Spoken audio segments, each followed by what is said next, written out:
Christian Gosselin. Cohabitation et médiation sociale. C'est important. C'est même vital dans la situation actuelle en itinérance économique. Tout ce qui se passe socialement, là, c'est assez intense.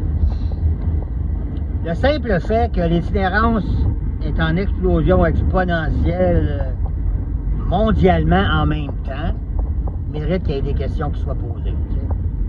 Qu'est-ce qui se passe exactement? Mais aujourd'hui, là, qu'est-ce qu'on peut faire? C'est là. Il y a plein de monde en itinérance. Il y a plein de monde qui travaille et qui couche dans leur auto. Il y a plein de monde qui travaille et qui sont dans les banques alimentaires. Fait que, il y a quelque chose qui ne marche pas quelque part. Hein? Quoi qu'il en soit, il y a beaucoup d'itinérance. Il y a des gens qui souffrent, des gens qui sont exclus, jugés, marginalisés, pointés du doigt. C'est de leur faute. C'est pas de leur faute.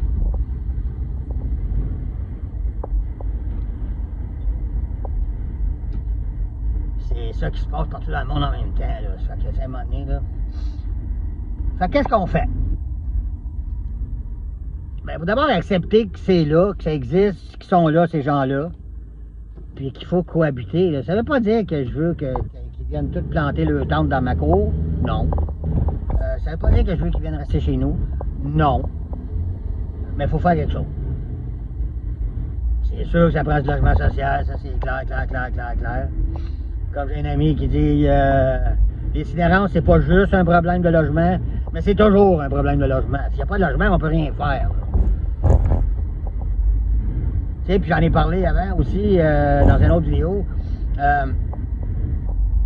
Quand moi je suis sorti de l'itinérance, j'ai travaillé sur la source qui causait mon itinérance, mon incapacité à me gérer et à m'intégrer socialement, à fonctionner. J'ai réussi à stabiliser ça.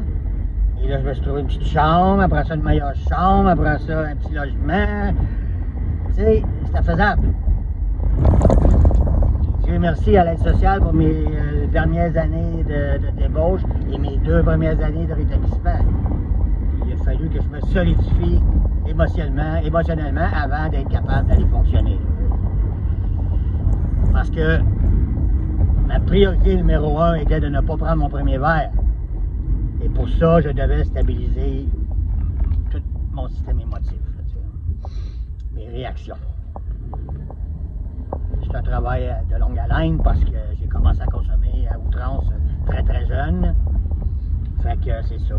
Mais aujourd'hui, quelqu'un qui règle son problème, qui est sur l'aide sociale, se rebâtir quand il a brûlé bien des pompes, puis que, tu sais, un dossier criminel peut-être, puis qui veut se retrouver en logement, aïe aïe, c'est quasiment pas faisable là, à l'heure actuelle, là, on sait. Hein. Ça pour dire que ça existe, c'est là, qu'est-ce qu'on fait?